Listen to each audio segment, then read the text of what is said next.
그래서 그런 것 같아요. 뭐 어려울 거 있습니까? 그냥 이렇게 하면 되는 거죠.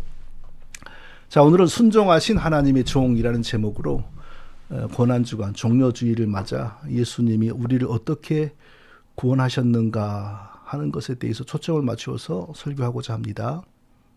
자, 성경을 보면 하나님께서 우리 구원에 대해 영원 전에, 그러니까 이 지상의 역사가 시작되기 전에 이미 계획이 있으셨고 또 하나님끼리 의논하신 것이 성경을 통하여 흘러나옵니다. 하나님이 이르시되 우리의 형상을 따라 우리의 모양대로 우리가 사람을 만들고 그들로 바다의 물고기와 하늘의 새와 가축과 온 땅과 땅에 기이는 모든 것을 다스리게 하자. 창세기 1장 26절이죠. 자, 하나님께서 우리를 창조하시기 전에 서로 의논하셨다. 누구와? 하나님이 하나님과 의논하신 거죠. 어떻게 그게 가능하죠? 하나님은 삼위일체 하나님이기 때문에. 구약에서는 단지 여호와 하나님으로 나타나신 분이 하나님이 사실은 그 내적으로는 성부 하나님, 성자 하나님, 성령 하나님 세 분이시죠. 성자 하나님, 성부 하나님, 성령 하나님은 각각 독립되어 계시는 하나님들이고, 그런데 하나님들이라 그러면 안 돼요. 또 왜? 서로에게서 분리되거나 또 하나라도 찢어져서 따로 나가시지 않는 완전하고 신비한 연합 가운데 계시는 분들이기 때문에 세 인격이시며 언제나 한 하나님이십니다. 그런데 인격이 다르기 때문에 서로 대화가 되는 거죠. 의논이 되는 거죠. 우리의 형상을 따라 우리의 모양대로 우리가 사람을 만들고, 그러니까 여호와 하나님이 우리를 만들었는데 사실은 여호와 하나님 안에 성부 하나님, 성자 하나님, 성령 하나님이 계시니까 이 삼위 하나님이 협력하여 우리를 만들었습니다. 우리로 하여금 바다의 물고기와 하늘의 새와 가축과 온 땅과 땅에 기는 모든 것을 다스리도록 만드셨습니다. 자, 우리를 창조하실 때 서로 의논하셨던 삼위 하나님께서 또한 우리가 아담과 함께 아담 안에서 우리가 타락하고 하나님의 심판을 받을 수밖에 없는 죄인이 될 것을 당연히 처음부터 아셨겠죠. 모르면 전능하신 하나님이 아니시죠. 그러니까 우리가 타락한 상태에서 또 우리를 어떻게 다시 구원해 낼 것인가에 대해서도 분명히 삼위 하나님은 서로 의논을 하셨을 것입니다.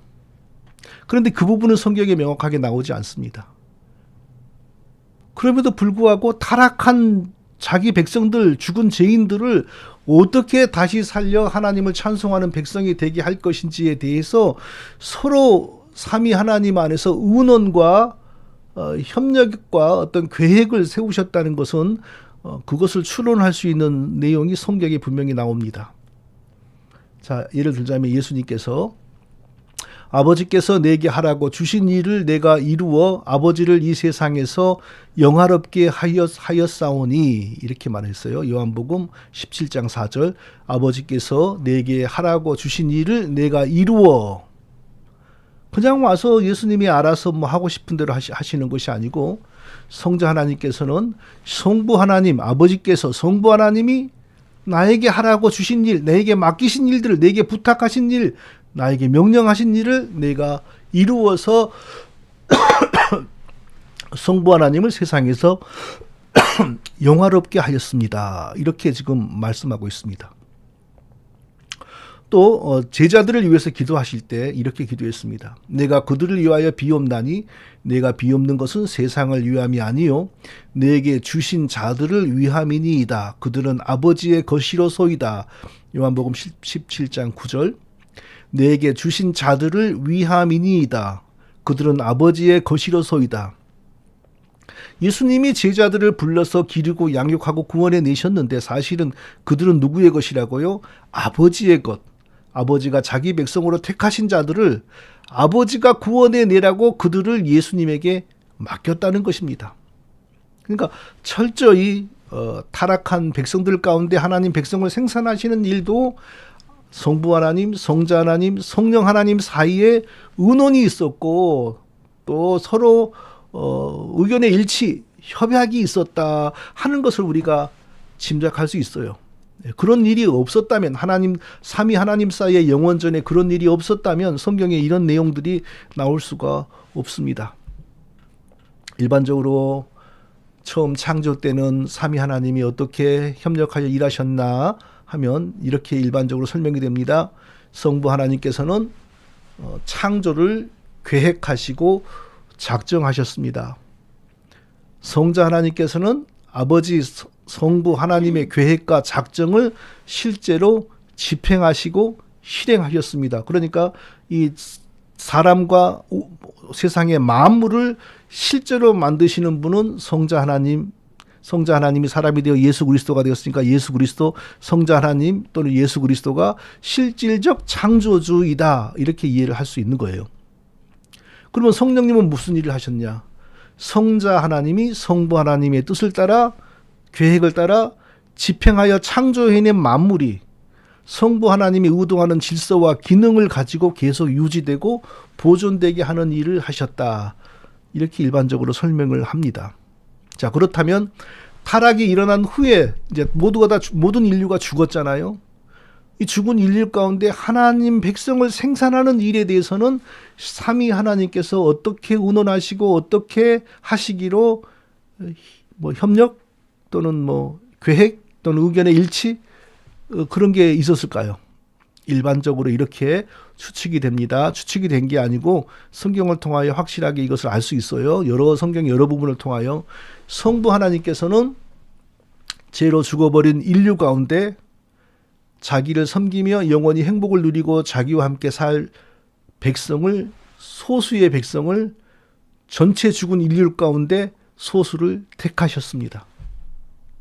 성자 하나님께서는 성부 하나님이 자기 백성으로 택하신 사람들의 죄를 해결하여 다시 살리실 일을 실제로 행하셨어요. 십자가에 달려 속죄의 피를 흘리신 거죠.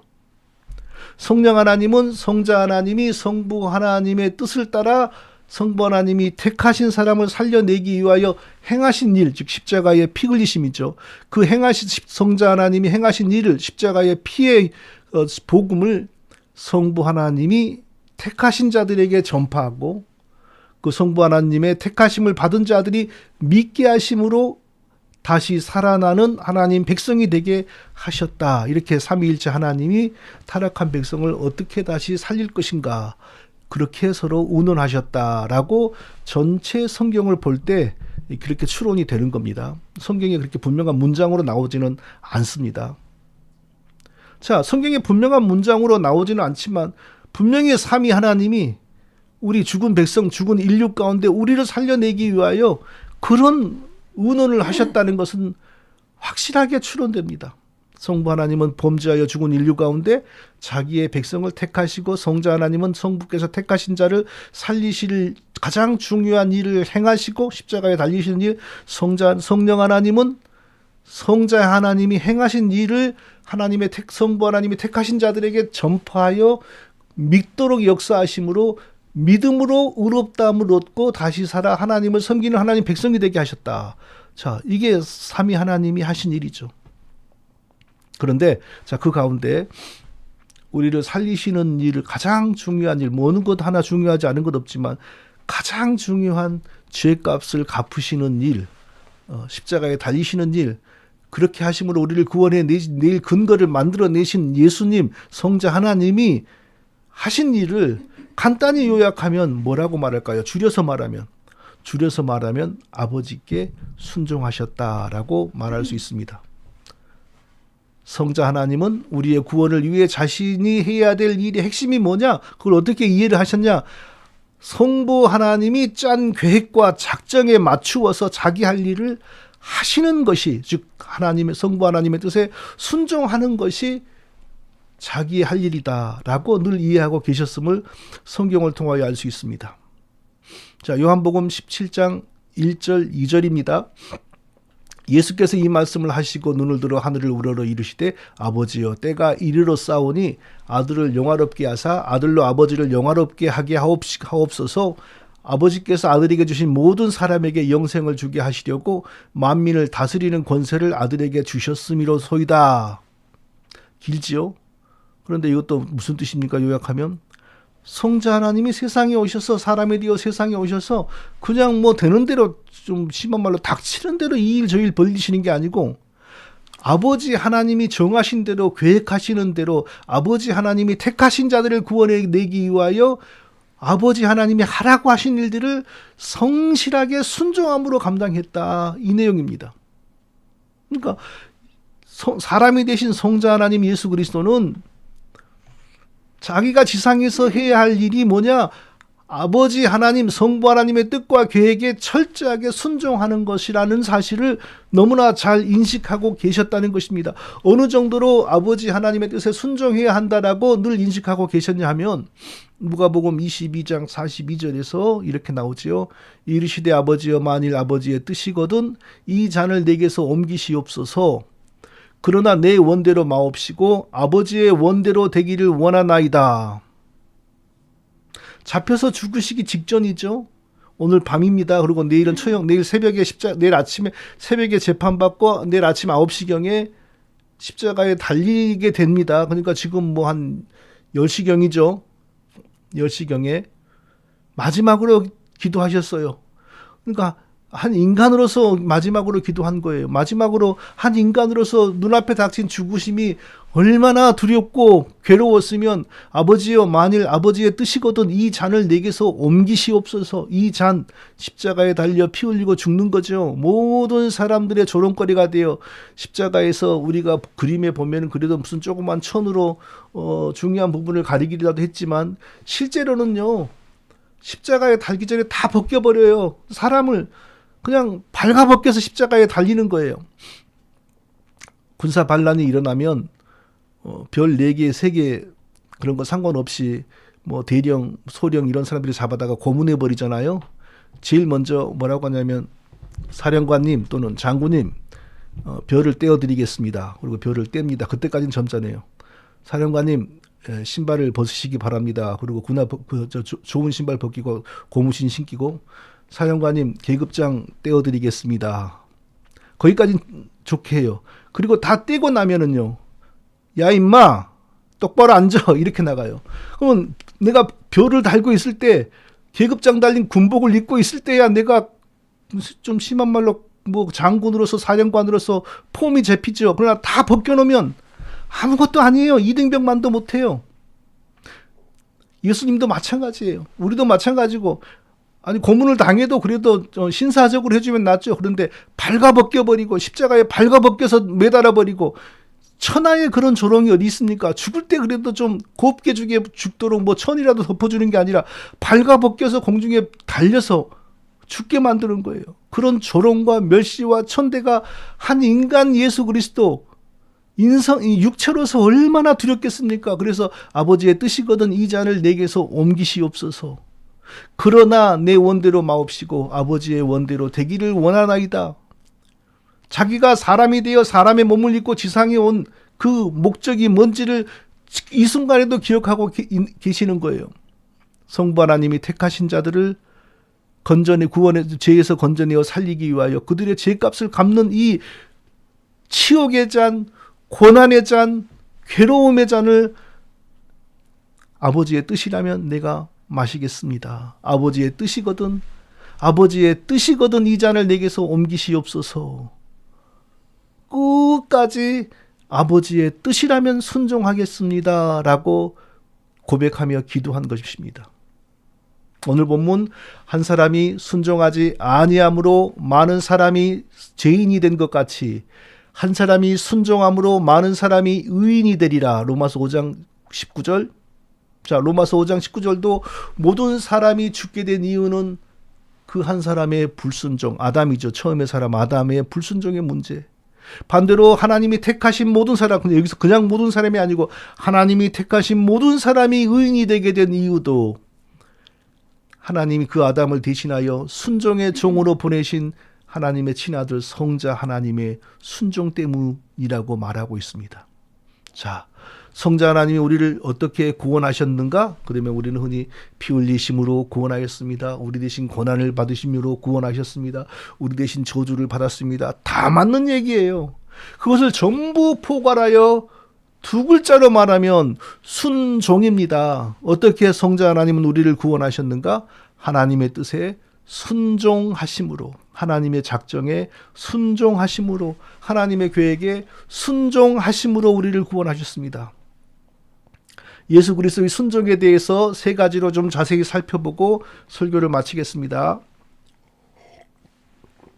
첫째로, 성자 하나님께서는 성육신 하심으로 아버지의 뜻에 순종하셨습니다. 이 사실을 우리가 기억해야 됩니다. 성자 하나님은 성육신 하심으로 아버지의 뜻에 순종하시기를 시작하셨습니다. 항상 순종하셨지만 본격적으로 순종하기를 시작하신 것이죠.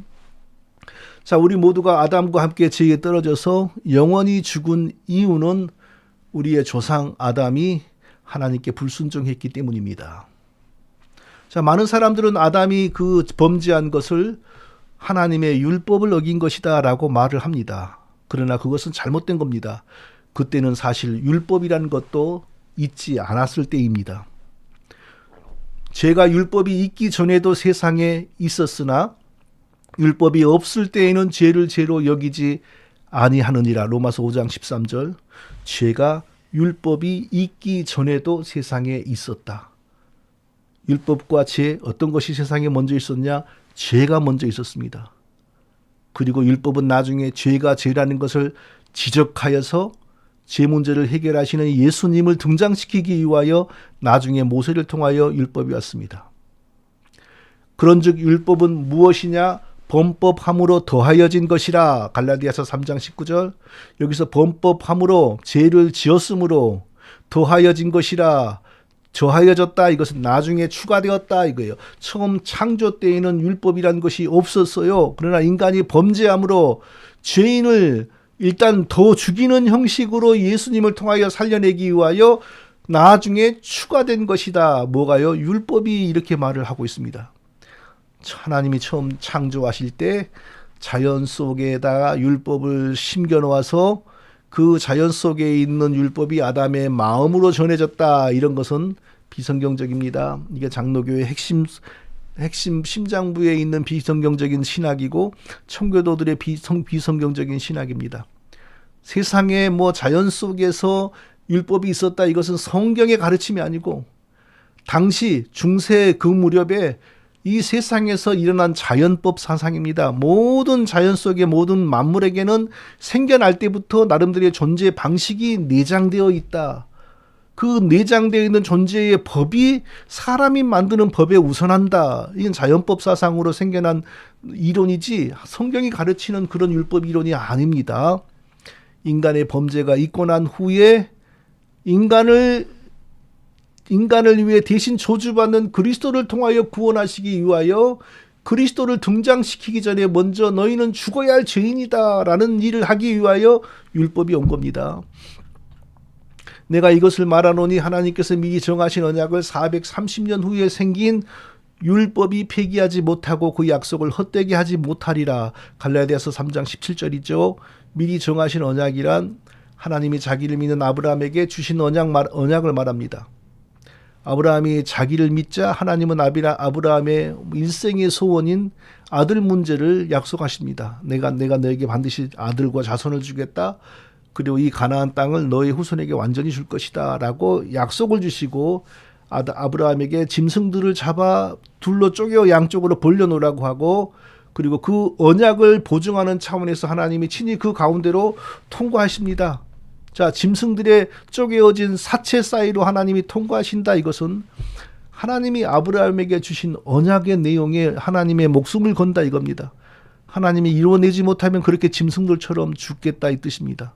그러니까 자기를 믿는 아브라함에게 믿는 자에게 주어지는 복을 약속하기 위하여 하나님이 그런 언약식을 거행한 겁니다. 우리는 전부 아브라함의 영적인 자녀들이기 때문에 우리도 동일하게 하나님으로부터 영원한 기업을 약속받은 상태인 겁니다. 그러나 율법은 그 언약과 반대되는 겁니다.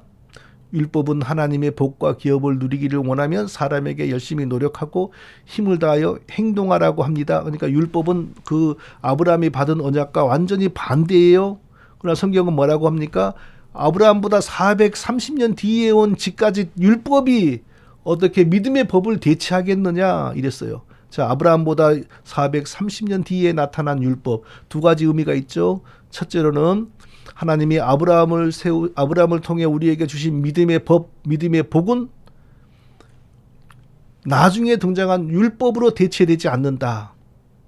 오직 믿음으로 말미암아 하나님이 주시는 영생과 복을 누린다. 이것을 뜻하는 거고, 또 하나는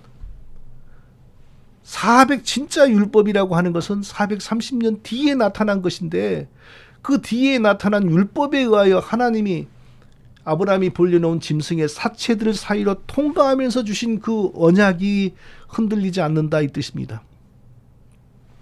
자, 성경은 율법이 인간이 죄인으로 떨어져서 영원한 벌을 받은 후에 왔다고 분명히 말합니다. 절대로 창조 때에는 율법이라고 하는 것이 없었습니다. 아담은 죄가 없이 창조되었으므로 아담의 죄를 억제하는 율법이란 게 있을 수가 없었죠.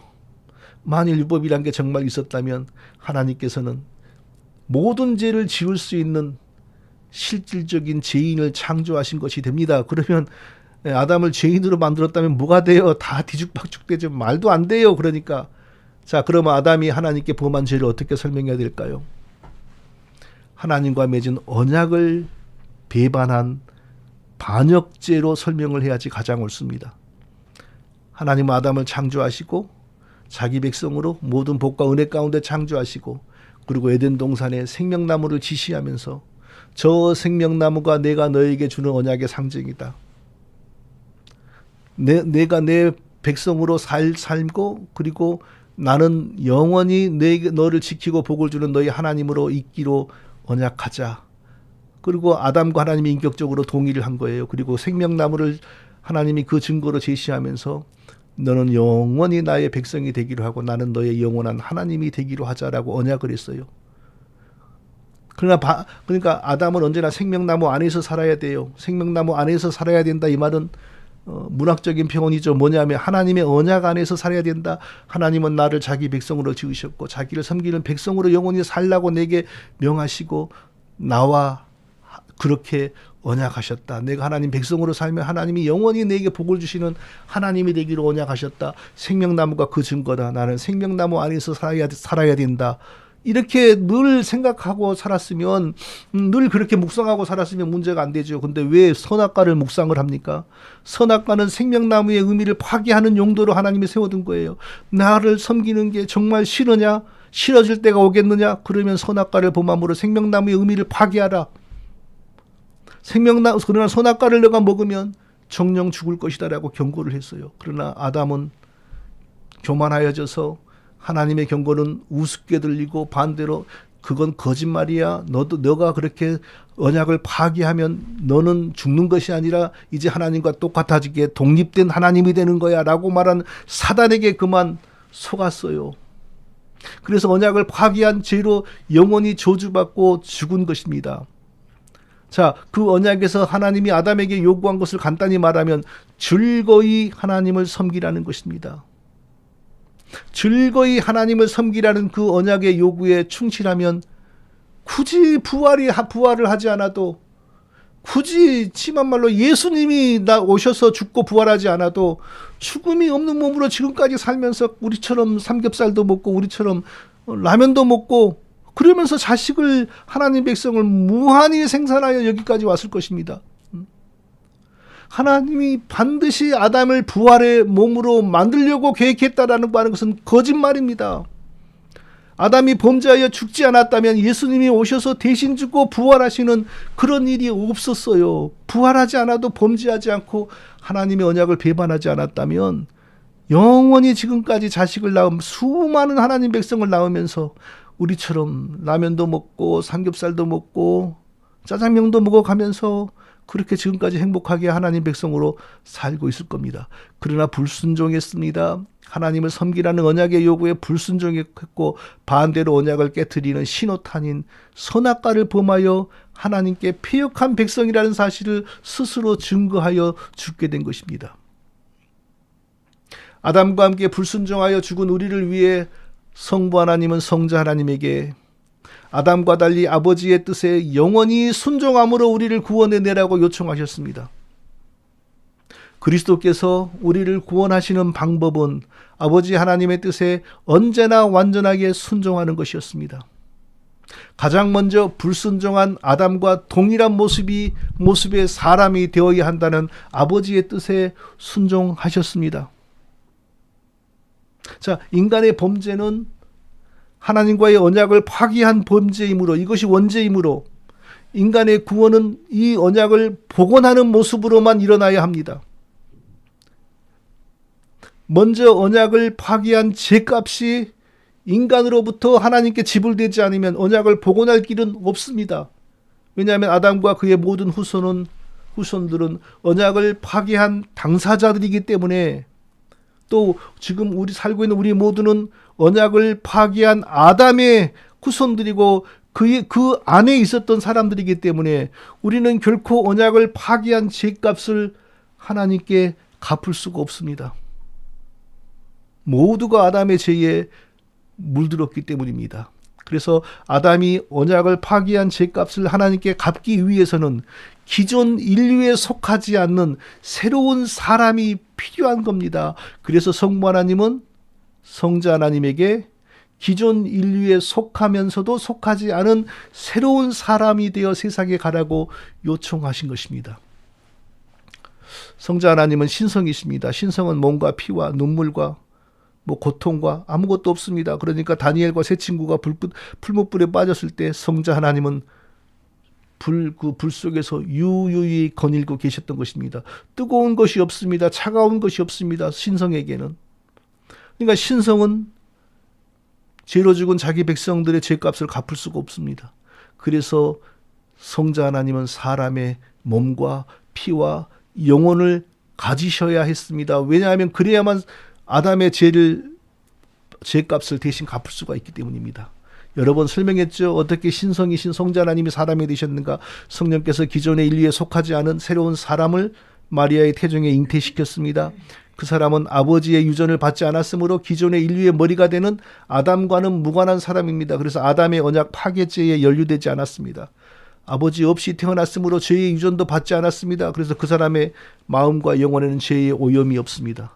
그렇다고 해서 그 사람은 슈퍼맨이 아닙니다. 죄만 빼고 우리처럼 부러질 수 있는 뼈, 우리처럼 병들 수 있는 몸, 그대로 우리와 똑같은 영혼을 가진 사람입니다. 그 사람에게 성자 하나님이 자기의 신성을 일치시켰습니다. 자기의 인격을 일치시켰습니다. 그래서 신성으로는 완전한 성자 하나님, 육신으로는 완전한 사람이신 예수 그리스도로 우리에게 오신 것입니다. 우리를 구원하시는 모든 일은 그리스도의 인성, 우리와 같은 살과 피가 감당을 했습니다. 그러나 천하의 그 어떤 육체도 단지 죄가 없는 육체라는 이유만으로 우리를 구원해내는 그 엄청난 일을 감당하지는 못합니다.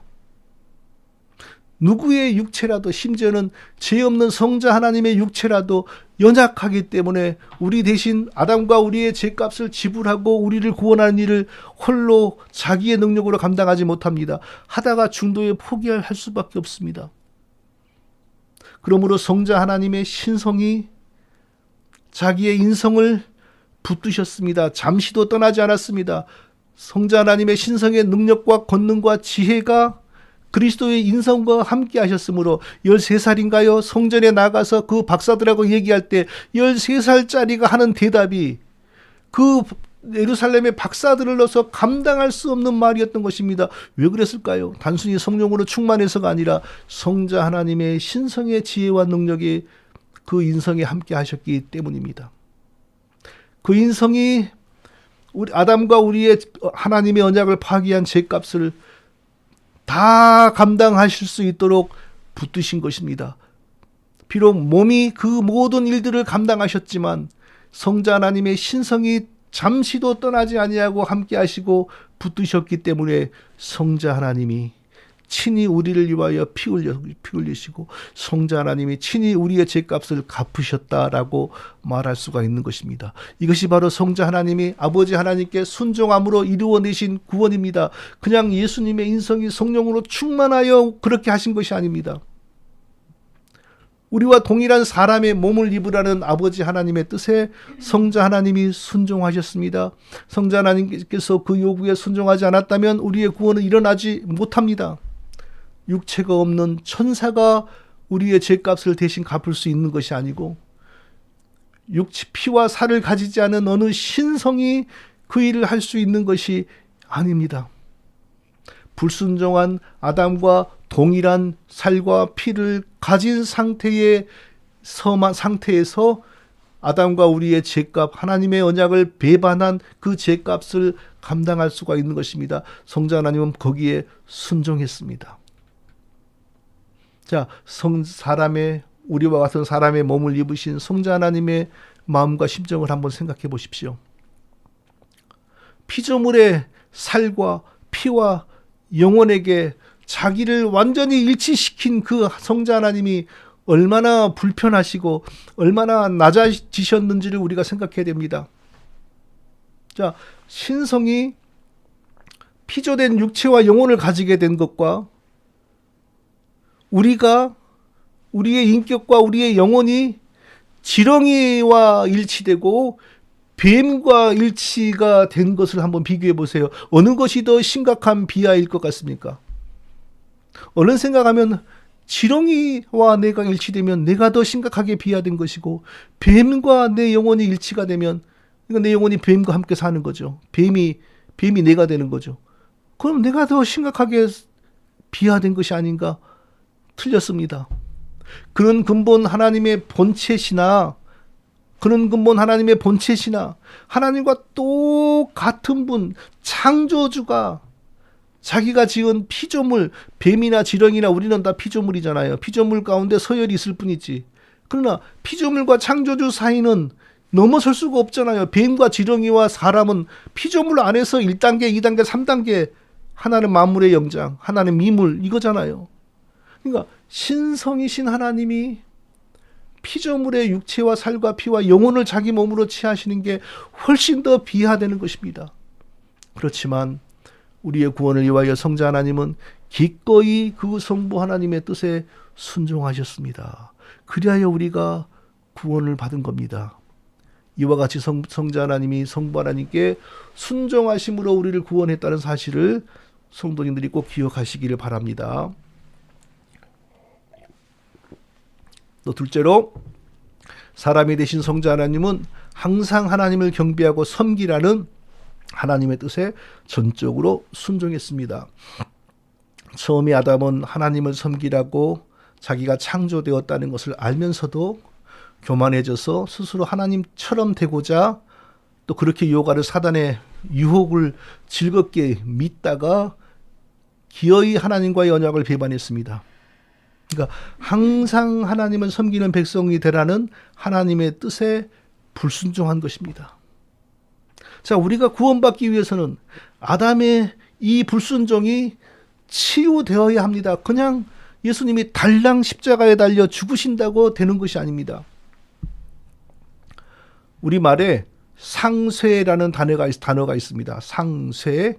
자, 어떤 일이 벌어지는데 그 일이 굉장히 나쁜 일이어서 내가 아주 많이 손해를 받고 그 손해를 회복하기가 참 어려워졌어요. 그런데 그 손해를 회복하기 위하여 치유하는 방법이 없는 것은 아닙니다. 어떤 건지 자, 예를 들어볼게요. 제가 카나다의 카나다 토론토에 있는 어느 식당에 가서 냉면을 먹었어요. 냉면을 먹고 뭘 먹었는데 너무 맛이 없었어요. 실제로 있었던 일입니다. 그래서 마음 같아서는 당장 나오면서 스마트폰으로 그 식당을 찾아서 그 밑에다가 그냥 악평을 한 10줄은 써놓고 싶었지만 그렇게 안 했어요. 근데 제가 그렇게 썼다고 해요. 다 손님 여러분들 여기는 오지 마세요. 절대 소문만 듣고 오지 마세요. 정말 저는 돈을 얼마 썼는데 너무너무 돈이 아까워서 소화가 되지 않습니다. 막 그렇게 써놨다고 해요. 그러면 사람들이 거기를 찾다가 그런 글을 보면 마음이 흔들리겠죠. 자, 그렇게 그 악플이 이렇게 무서운 겁니다. 자, 그러면 어떻게 그 식당으로서는 그 악평을 상쇄시켜야 할까요? 정상적인 방법은요, 진짜 음식 맛을 좋게 해서 사람들이 떠날 때 감동을 하여 음식값 외에 팁도 두둑히 내고 가게 만드는 것으로 상세할 수가 있습니다. 실력으로 상세할 수가 있어요. 그래서 사람들이 악플이 하나 있을 때 적어도 7개 이상의 선풀, 야 식당 맛있네, 정말 여러분들 와보세요, 이렇게 7명이 그 반대의 선풀을 남기면 그 악플의 효과가 상쇄된다고 합니다. 자, 그런데 실력이 안 돼요. 그러면 어떻게 해야 되죠? 아르바이트생을 고용을 해서 그냥 근거 없이 선풀을 남기는 거, 왜? 영업을 하기 위해서 그런 것이죠. 이게 바로 상세입니다. 성부 하나님은 우리의 대표 첫 조상 아담이 하나님을 섬기는 삶을 살지 않으려고 선악과를 범함으로 하나님과의 언약을 파괴한 죄를 상쇄해야만 우리의 구원이 일어난다는 사실을 성자 하나님께 말했습니다. 성자 하나님은 모르시지 않죠. 그러니까 성자 하나님에게 요청한 거예요. 부탁한 거고 명령한 겁니다. 첫 피조물 아담, 첫 하나님의 백성 아담이 범한 배반죄, 불순종죄를 상쇄함으로 죽은 자들 가운데 내 백성을 일으켜라 라고 부탁을 한 거예요. 자, 그것이 바로 범죄하여 죽은 아담과 다르리 아담과 같은 사람이 되어 아담과는 다르게 언제나 지상에서 하나님을 기쁘시게 하고 언제나 하나님을 섬기는 삶을 사심으로 우리를 구원해내신 예수님의 순종의 삶입니다. 자, 이것을 가지고 많은 사람들이 그리스도께서 완전한 율법 준수로 얻으신 영생의 의로 우리를 의롭게 만드시고 구원하셨다라고 말을 하는데, 아까도 제가 말한 것처럼 아담이 범죄할 때는 율법이라고 하는 것이 없었습니다. 그러므로 아담이 지키지 못한 율법을 그리스도가 대신 지킨다라는 논리도 거짓말입니다. 아담은 율법이 존재하지 않은 상황에서 하나님과의 언약을 배반했어요. 언약의 요구는 항상 하나님을 섬기는 내 백성이 되라, 이거였잖아요. 그 언약의 요구에 불순종을 했습니다. 무슨 율법을 지키지 않아서 죽은 것이 아니고 생명나무를 증거 삼고 나는 너의 영원한 하나님이 되겠다, 너도 나의 영원히 나를 섬기는 백성이 되기로 하자라는 언약, 그 언약의 요구를 거절하고 스스로 하나님이 되려고 그 언약을 배반한 겁니다. 그러니까 결코 아담은 무슨 율법을 지키지 않아서 죽은 것이 아니었습니다. 그러므로 아담의 그 불순종의 죄를 상쇄하기 위하여 예수님의 십자가를 지시기 전에 항상 율법을 지키셨다라는 말은 비성경적입니다. 십자가를 지시기 전에 성자 하나님 예수 그리스도는 언제나 하나님을 기쁘시게 하고 언제나 하나님께 순종하는 삶을 사셨다라고 말이야 성경적입니다. 그 방식으로 예수님은 우리의 첫 육신의 조상 아담의 죄를 상쇄했습니다. 그 죄가 마치 없었던 것으로 만들어간 것입니다. 그런 방식으로 아담의 죄가, 불순종의 죄가 없었던 것으로 그 효력을 상쇄시키지 않으면 그냥 십자가에 달려 죽으신다고 해서 우리의 구원이 일어나지를 못하는 것입니다.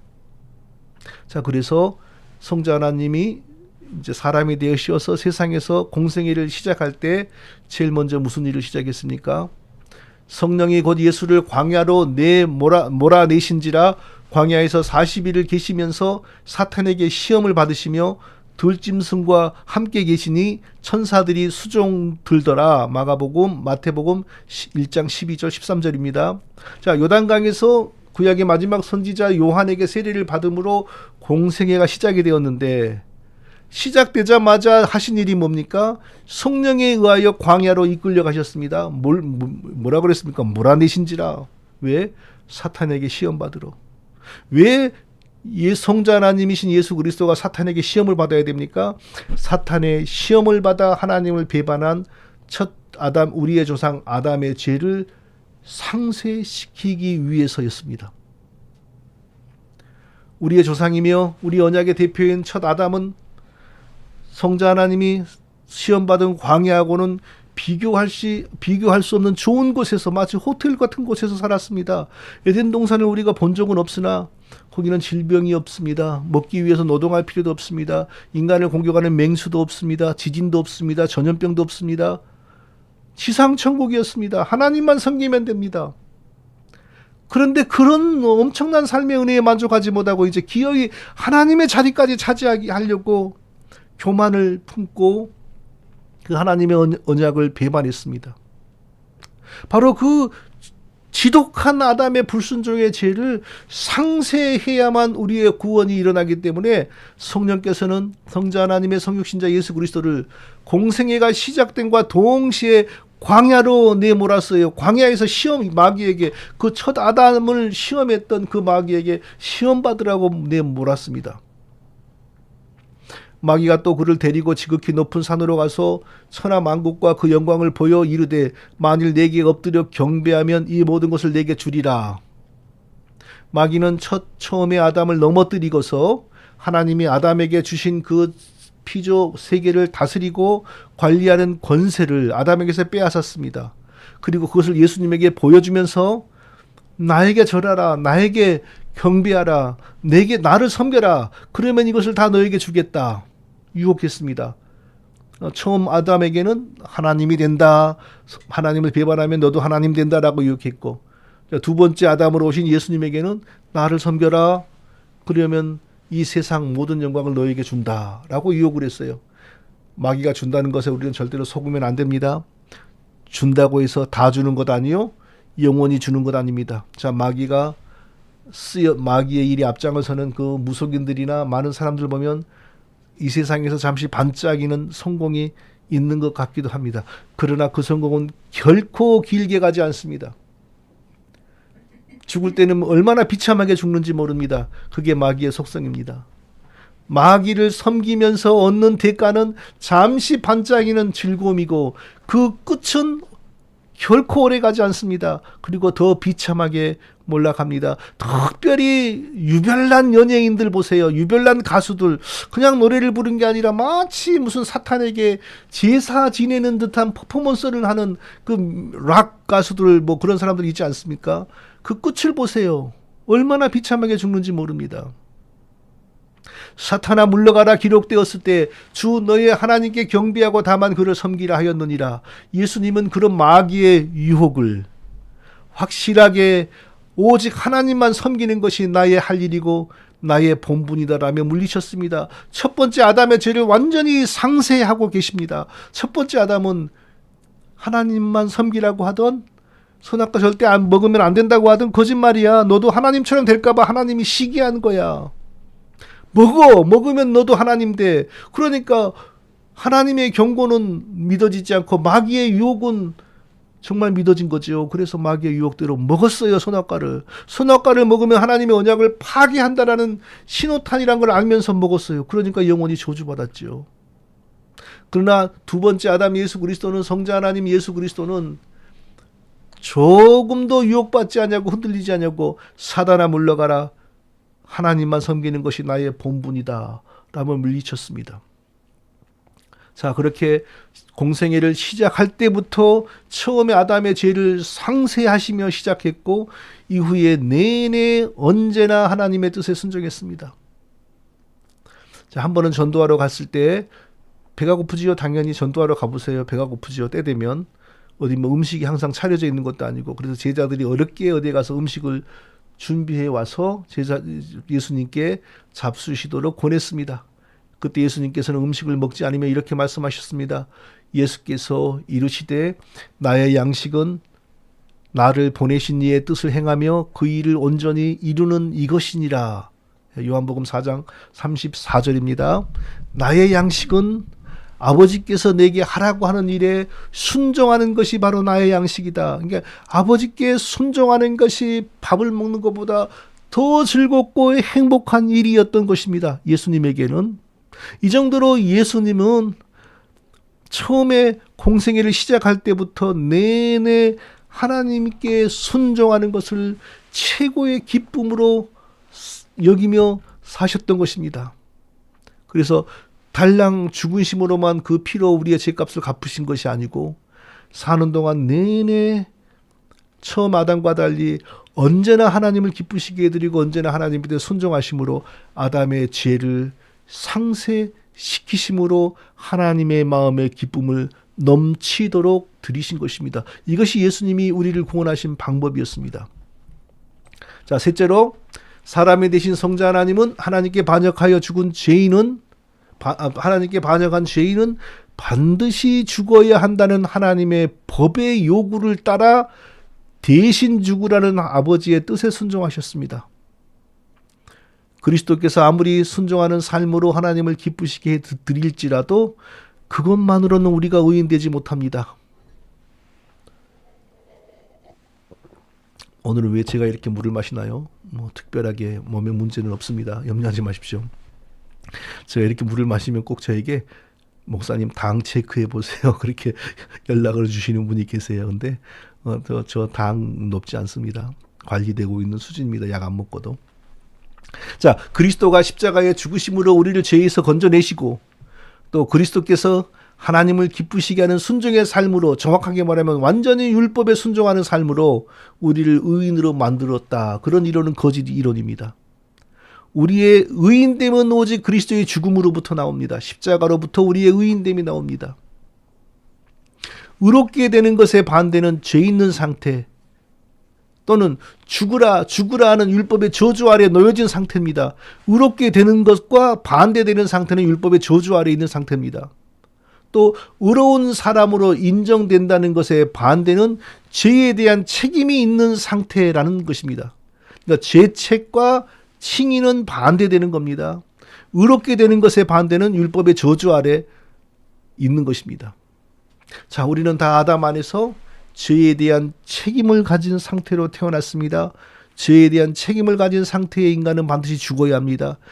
죄에 대한 책임이 있으므로 목숨을 내놓아야 한다는 하나님의 법에 의하여 우리는 죽어야 합니다. 그래서 아버지 하나님은 아들 하나님에게 우리 대신 죄에 대한 책임을 법적으로 지기 위해 사람의 몸을 가지고 세상에 가서 우리 대신 실제로 법적인 책임을 지고 대신 죽어서 우리를 죄와 율법으로부터 해방되게 하라고 부탁하셨습니다. 예수님은, 성자 하나님 예수 그리스도는 아버지 하나님의 뜻에 완전히 순종하셨습니다. 자기의 목숨을 우리 죄인들을 위하여 대신 내놓으시는 일을 마다하지 않았습니다. 성경을 보면 그리스도께서는 결코 강제로 끌려가시지 않았습니다. 자기를 끌고 가서 죽이도록 주도적으로 상황을 만들었습니다. 자기를 죽이려 한다는 걸 뻔히 알면서 왜 예루살렘으로 입성합니까? 안 가면 되잖아요. 제자들과 마지막 만찬을 드시면서 새 언약을 제정하셨습니다.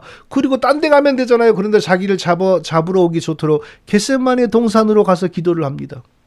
잡으러 오라는 거예요. 우리 죄인들이 받아야 할 모든 모욕, 천대, 멸시, 조롱을 다 당하시고 십자가에 달려 죄인들을 대신하여 흘리는 속죄의 피를 흘리시면서 죽으셨습니다. 처음 아담처럼 불순종하는 삶을 살다가 십자가에 달려 피 흘리시는 죽음이 아니었습니다. 처음 이 땅에 오셨을 때부터 언제나 하나님의 뜻에 순종하다가 언제나 하나님을 기쁘시게 하는 삶을 살다가 그리고 마지막에 죄인들이 죽어야 할 그 일을 대신 법적으로 감당하고 죄인들을 대신하여 목숨을 내놓는 일도 마다하지 않고 죽으신 것입니다. 그러므로 아버지 하나님은 예수님의 그 기쁘신 순종의 삶과 대속적인 죽으심에 완전히 만족을 하셨어요. 우리 죄인들을 향하여 이가 부득부득 깔리는 진노의 상태가 예수님의 삶과 죽음으로서 완전히 상쇄되어 분이 풀리신 겁니다. 사람이 되신 성자 하나님은 예수 그리스도께서 죽으시기 전에, 성자 하나님 예수 그리스도께서는 죽으시기 전에 자기의 피를 상징하는 포도주 잔으로 새 언약을 만드는 예식을 거행하셨습니다. 저녁 먹은 후에 잔도 그와 같이 하여 이르되 이 잔은 내 피로 세우는 새 언약이니 곧 너희를 위하여 붓는 것이라. 누가복음 22장 20절. 그냥 십자가에 달려 돌아가시지 않고 아담이 파기한 언약을 복원하시고 죽으시는 겁니다. 아담이 언약을 파기함으로 아담과 그의 모든 후손들이 영원히 저주 가운데 놓이게 되었는데, 아담과 성자 하나님께서 성부 하나님의 부탁을 따라 부탁에 순종하여 아담과 같은 살과 피와 영혼을 가진 몸을 입고 세상에 오셔서 아담과 달리 항상 하나님을 기쁘시게 하시다가 언제나 순종하면 삶을 사시다가, 그리고 마지막에 아담과 우리의 죄값으로 자기의 목숨을 완전히 내놓으신 거예요.